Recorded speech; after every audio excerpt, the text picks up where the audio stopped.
이강인 선수가 파리 생제르맹에 입단했을 때 과연 어떤 선수들과 함께하게 될까 많은 기대들이 있었죠. 프리시즌 기간 동안에는 음바페 선수가 아시아 투어에서 제외되면서 파리와 조금 이제 결별하는 분위기였고 네이마르 선수와 함께 호흡을 맞출 것으로 예상이 됐는데 지금 며칠 사이에 전혀 다른 상황이 전개되고 있습니다.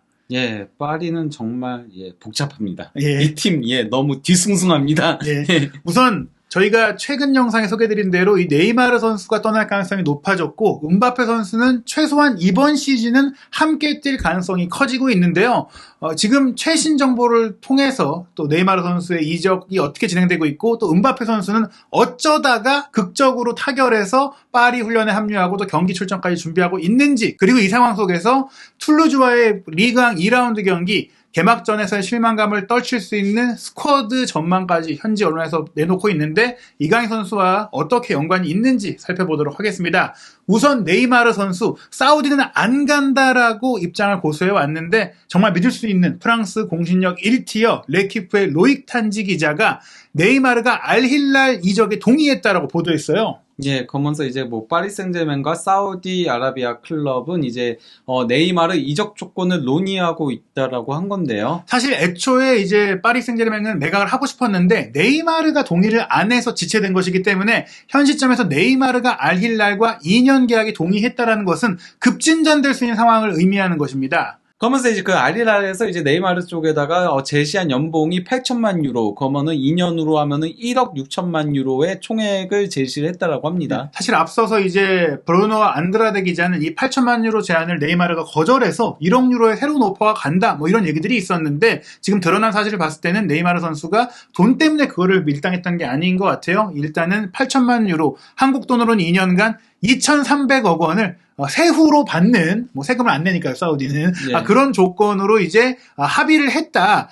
그러면서 중요한 건, 그러면 파리 쪽에다가 알힐랄이 줄 이적료 규모는 어느 정도이냐? 이 금액까지 좀 언급이 됐었는데요. 그게 바로 8천만 유로를 넘어서는 금액이다라고 로익 탄지 기자는 소개를 했어요. 근데 저는 이게 어떤 의미에서는 베라티 이적료랑 조금 묶이는 게 아닌가 싶은 생각이 들어요. 왜냐면은 사실 그 파리 쪽은 네이마르를 어떤 식으로든 처분하겠다는 입장이 컸거든요. 연봉을 너무나도 많이 받고 있다 보니까 그 연봉을 덜어내기 위해서라도 네이마르를 어느 정도는 이적료를 크게 받지 않고도 처분하고 싶어 한다는 얘기들이 나왔고, 반면 이제 그 베라티 같은 경우는 이제 파리 생제르맹에서 원하는 이적료는 8천만 유로에서 그 이상이라는 얘기까지도 나왔었거든요. 예. 근데 이제 아리랄이 제시한 이제 이적료는 5천만 유로였잖아요. 그런 가운데 이제 그 베라티는 아리랄 이적에는 동의를 한 상태였어요. 선수의 가치에 따라서 어쨌건 간에 이적료가 책정되는 것들이 있잖아요. 근데 예. 이제 베라티한테 8천만 유로를 제시하는 거는 조금 문제가 있을 수 있어도 네이마르한테 그러면은 그거를 조금 묶어서, 그래서 네이마르와 베라티를 약 1억 3천만 유로에 영입하는 선으로 그렇게 얘기가 된다면은, 그러면은 이제 그 사우디 팬들도 어느 정도는 납득할 수 있는 그런 상황이 될 수 있는 거죠. 예, 그리고 아마 사우디의 그 돈을 집행하는 왕가 쪽에서는 베라티한테 그 돈은 비싸, 근데 네이마르한테 이 돈은 줄 수 있어, 약간 이런 스탠스니까 이걸 좀 그러니까요. 총액만 맞추면 되는 건 거죠. 네. 그리고 이게 믿을 만한 이유는 결국 이제 로익 탄지 기자가 이 네이마르의 이적권을 담당하는 에이전트 피니 자하비가 파리의 페닌슐라 호텔에서 알켈라이피와 만나서 얘기하는 거를 확인을 했다. 그러니까 이적 협상이 이루어졌다. 그리고 네이마르의 이적 협상을 주도하고 있는 거는 피니 자합이라는 얘기들이 많이 나왔었기도 하고요. 네이마르 선수가 만약에 사우디 이적을 최종적으로 이제 합의를 보게 된다면은 아버지의 입김도 어느 정도 들어간 게 아닌가. 왜냐면은 실제 그 보도상으로 그 아릴랄 쪽에서 그 대표단을 아버지한테 보내겠다는 얘기들이 나왔었거든요. 예. 어찌됐거나 최종적으로 네이마르 선수가 이제 사우디에 그렇게 내켜하지 않았지만 가기로 결정을 한 것이 여러 언론을 통해서 이제 추가적으로도 나왔는데, 프랑스의 이거 이적 시장 전문 기자인 산티 아우나 같은 경우도 네이마르가 아릴랄 이적에 동의를 했다. 그리고 이적료는 1억 유로보다는 적은 금액이다. 그러니까 지금 맞아요. 그 로익 탄지는 8천만 유로를 넘는다 그랬고 산티 아우나는 1억 유로 미치라고 했으니까 그럼 9천만 유로 정도인가? 이렇게 생각을 할 수 있는데, 또 이 온루비아 기자가 최근 스페인 아스에서 열심히 또 취재를 하고 있는 기자인데, 요 기자에 따르면 8천만 유로 고정에 옵션 포함 최대 1억 2천만 유로의 조건인데 이 옵션이 조금 달성하기 쉬운 조건이다. 이렇게 좀 디테일하게 소개를 했습니다. 뭐 근데 이거 같은 경우는 조금 더 지켜보긴 해야 되겠죠. 저는 1억 2천만 유로까지 올라가지는 않을 것 같긴 해요, 개인적으로는. 예. 왜냐면은 뭐 산티아우나 기자도 1억 유로를 넘지는 않을 거다라고 얘기를 했기 때문에. 전반적으로 일치되는 부분은 일단 8천만 유로 정도는 거의 픽스가 돼 그렇죠. 있다. 예. 보시면 될 것 같고, 또 벤 제이콥스 기자, 요 기자도 사실 뭐 사우디 쪽에 정보가 꽤 있는 것 같은데 미국 기자예요. CBS 기자인데 알힐랄은 이미 메디컬 테스트를 준비하고 있는 단계다. 그러니까 구단 간 선수 간의 실질적인 그 동의가 끝났다라고 봐야 될 것 같고, 이 부분에 대해서 로마노 기자도 소개를 했어요. 애초에 이제 큰 오퍼가 왔다고 독점 보도를 했던 게 로마노인데 진전이 됐다. 아직 네. 완료는 안 됐지만 파이널 스테이지다. 즉 이제 말씀드린 대로 서명하고 메디컬만 맞으면 되는 것 같아요. 예, 그러면서 협상이 어느 정도 그 전체적으로는 동의가 된 상태라고 한 거죠. 예, 결국에 이제 구두 합의는 된 거라고 보시면 될 것 같은데 네이마르는 이렇게 사실 이제 떠나게 된 것 같습니다. 이강인 선수와 아쉽게도 전북과의 경기에 잠깐 호흡을 맞춘 것이 실질적으로는 유일한 호흡이 되는 그런 상황이 된 것 같아요. 그러니까 뭐 아버지 설득도 어느 정도는 통한 것 같아 보이긴 하고요. 또 이제 파리 생제르맹이 네이마르를 처분하려는 그런 의사가 너무 강하고 무엇보다도 이제 그동안 본인의 편이라고 생각했었던 엘리케 감독까지 와가지고 예, 그런 얘기를 했다 보니까, 물론 뭐 거기에 대해서 뭐 네이마르가 전북하고의 경기가 끝나고 또 이비자 섬에 갔었다라는 얘기까지도 있었죠. 그것 때문에 엘리케 감독이 그거에 굉장히 실망을 했다는 얘기들, 그런 루머들까지도 있을 정도로 조금 자기 관리 부족에 대해서 엘리케 감독이 조금 많이 실망을 했다는 얘기들도 있다 보니까, 예, 그런 것들이 조금 복합적으로 작용하게 된 게 아닌가 싶긴 합니다. 그리고 그런 사이에 말씀하신 대로 엔리케 감독이 로리안과의 경기를 앞두고는 네이마르 선수나 베라티에 대해서는 조금 부정적인 뉘앙스를 풍겼지만 음바페에 대해서는 긍정적인 멘트를 했고, 지금 이제 레키프 그리고 텔레그래프, 프랑스와 영국의 정론지에서 동시에 나온 보도가 일단 음바페는 올여름에 파리를 떠나지 않을 것이다. 이것은 확정이 됐다.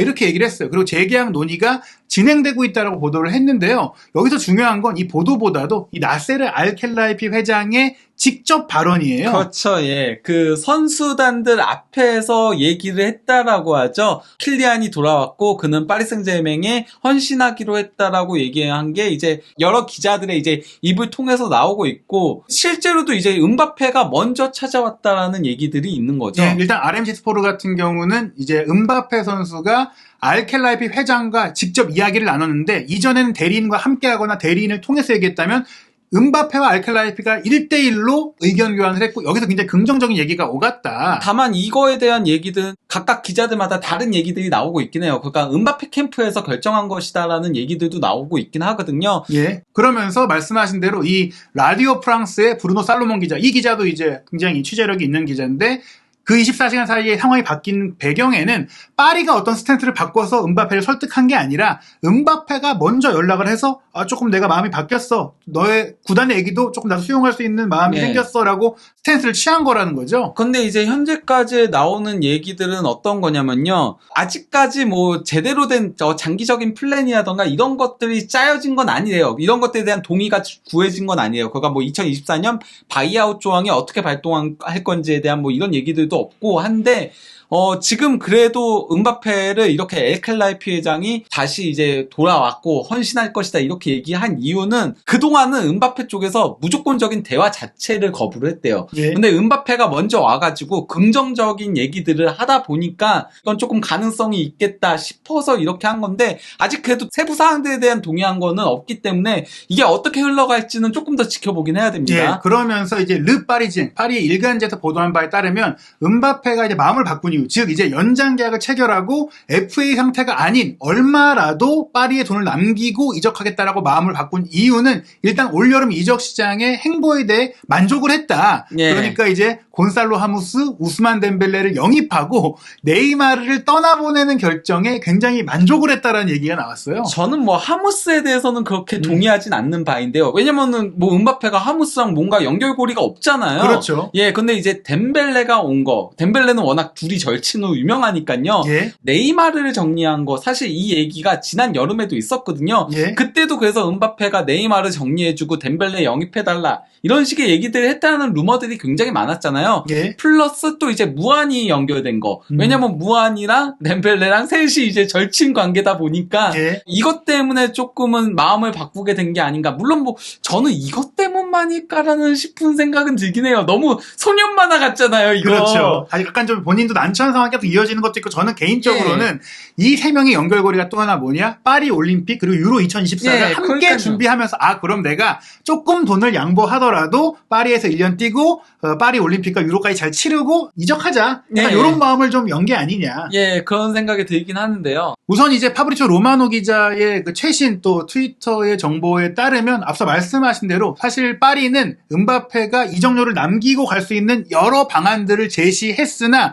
그것에 대한 구체적인 그 합의가 이루어지진 않았다. 중요한 건 결국에는 음바페가 1년만 남고 내년 여름에 떠나는 방향을 어떻게 만드느냐. 이게 중요한 것 같고 그 가는 대상은 역시 레알 마드리드죠. 예, 뭐 그러면서 레알 마드리드 떠나고 싶어 한다는 얘기들이 나오고 있는 건데요. 다만 이제 파리도 그러니까 뭐 보낼 수는 있다라고 얘기했거든요. 다만 너가 이적료를 남겨라. 이것 때문에 이제 둘 사이에 문제들이 발생을 했던 거였는데 그 마르카지에서 굉장히 재미있는 기사가 올라온 거죠. 레알 마드리드의 음바페 플랜이라고 해가지고 올라온 건데요. 일단은 지켜보겠다. 그러면서 상황을 주시하겠다라고 하고 그리고 만약에 음바페가 재계약을 맺지 않는다면은 2024년 1월에 보스만으로 데려오려고 노력할 것이다.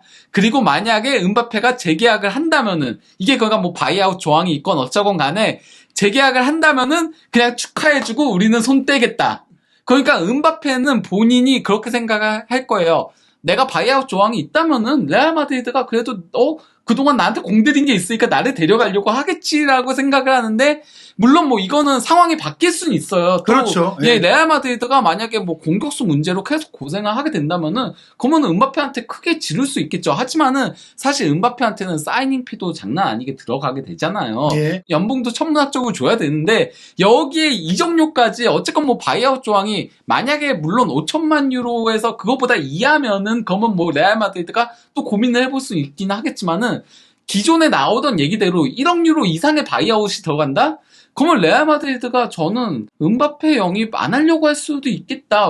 안 그래도 이미 지금 만약에 또 재계약하게 되면은 두 번을 레알 마드리드 입장에서는 당하는 거죠. 예, 당하는 거예요. 음바페 한 명한테 그러면은 야, 우리 구단이 가오가 있는 데가 될 수도 있는 거거든요. 네. 하지만 저희가 말씀드린 대로 그때 가서 네. 급해지면 또 어쩔 수 없고 음바페 생각은 이런 것 같아요. 그래도 나만한 선수 없을걸? 자신감 있지 않나 싶은데요. 예. 결국에는 왜냐? 파리가 굉장히 강경한 태세를 취했는데 음바페가 먼저 연락해서 조금 마음만 열어주니까 지금 공식 홈페이지에 환하게 웃는 음바페 사진과 함께 음바페가 1군 훈련에 합류했고 우리가 아주 건설적이고 예. 긍정적인 논의를 했다라는 것을 사실 보통 구단에서 이거를 그러니까요. 안 올려요. 그냥 돌아왔다죠. 이런 그 건설적이고 긍정적인 논의는 안 나오죠. 예. 그냥 음바페가 돌아왔다. 이걸로 끝이죠. 네, 그리고 사실 이런 많은 풍파들을 공식적으로 엔리케 감독 부임 회견 때 회장이 얘기할 정도였는데 사진 보세요. 지금 돌아온 사진이 거의 입단한 선수처럼 막 예. 등 두들기는 사진 예. 그리고 선수들이랑 익살스럽게 장난치는 사진을 공개를 했고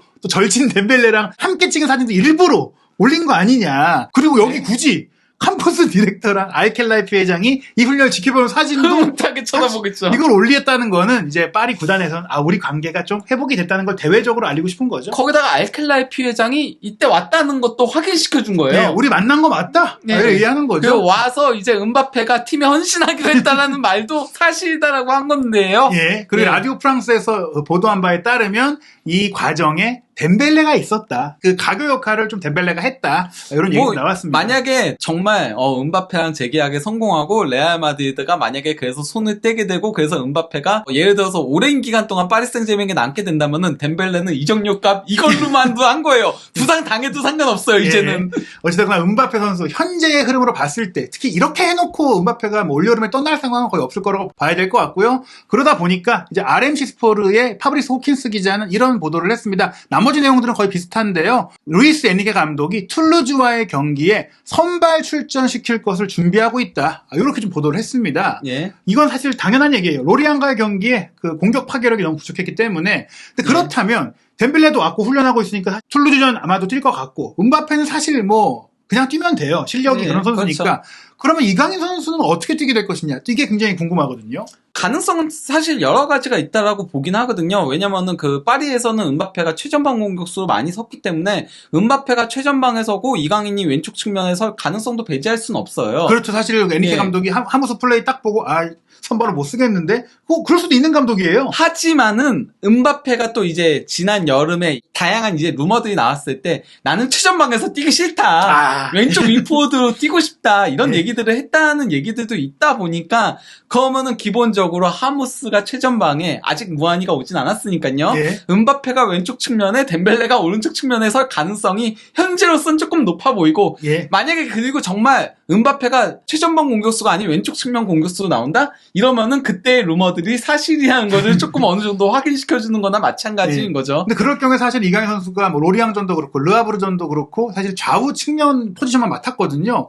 역시 미드필드로 내려가야 될 것 같아요. 안 그래도 엘리케 감독도 이강인은 측면에서도 뛸 수 있고 중앙에서도 뛸 수 있다라고 했기 때문에 이강인 선수를 중앙에서 쓸 가능성이 상당히 높다고 생각을 해요. 지난 그 로리앙전에서 파리가 드러낸 문제는 측면에서의 파괴력이라던가 이런 것들도 있긴 했지만은 중앙에서의 이제 풀어나가는 플레이도 조금 문제가 있었거든요. 우가르테가 그나마 수비적으로 좋은 모습 보여주고 또 이제 볼을 끌고 올라가는 능력들을 보여주긴 했지만은 거기서의 전개의 능력에 있어서는 비티냐도 아쉬웠고 자이드 에메리도 아쉬웠고 우가르테도 아쉬웠기 때문에 그러면 이제 그 전개 역할을 이강인 선수한테 맡길 가능성도 충분히 있다라고 보이거든요. 예, 그렇기 때문에 이 상황을 봤을 때는 툴루즈와의 경기는 이강인, 음바페, 덴벨레가 합을 맞추는 플레이를 볼 가능성이 있지 않을까 싶고요. 그 툴루즈전뿐만 아니라 앞으로 있을 경기들이 뭐 지난 시즌 준우승팀 랑스, 프랑스 굴지의 강호인 리옹, 그리고 최근 또 많은 투자를 하고 있는 니스에다가 르클라지크 라이벌인 마르세유전이니까 아마 다 이렇게 뛰지 않을까 싶어요. 물론 뭐 그 상대 팀에 따라서 중원을 조금 더 강하게 하면서 밸런스를 잡는 형태로 갈 가능성도 있긴 하죠. 뭐 상대 팀이 조금 강하다 싶으면은 거기다가 이제 또 새로 추가되는 영입이 있다면은 또 거기에 대한 변화도 있을 가능성은 있고요. 왜냐면 네이마르하고 지금 베라티를 만약에 판매한다면은 지금 거론되는 것만으로도 또 1억 3천만 유로가 그냥 들어오는 거거든요. 그렇죠. 네, 그러면 그 이적료를 쏟아부어서 무한히를 데려올 가능성이 충분히 있기 때문에 조금 더 변화의 폭들은 있을 가능성이 있지만은 지금 플랜이 메인 플랜이 될 가능성은 높아 보이긴 합니다. 예, 무한이가 와도 결국 하모스가 자리를 잃게 되는 것이지 이강인 선수가 미드필드 지역에서 플레이메이킹을 하는 데는 문제가 없고 특히 앞에 음바페, 무한이, 덴벨레가 있다면 이강인 선수가 패스 주면 많은 골이 나올 가능성 충분히 있지 않을까 싶습니다. 네. 과연 파리 생제르맹 정말 로리앙과의 기대했던 개막전 좀 실망스러웠던 게 사실인데요. 음바페와 합을 맞출 이강인 선수의 플레이는 어떨지 또 파리 생제르맹 아직도 사실 음바페 상황이 완전히 해결된 건 아니거든요. 그렇죠. 앞으로의 상황은 어떻게 전개되고 네이마르 선수는 정말 아릴라 리정 오피셜이 뜰지 최신 소식들 한준TV에서 확인하시기 바랍니다.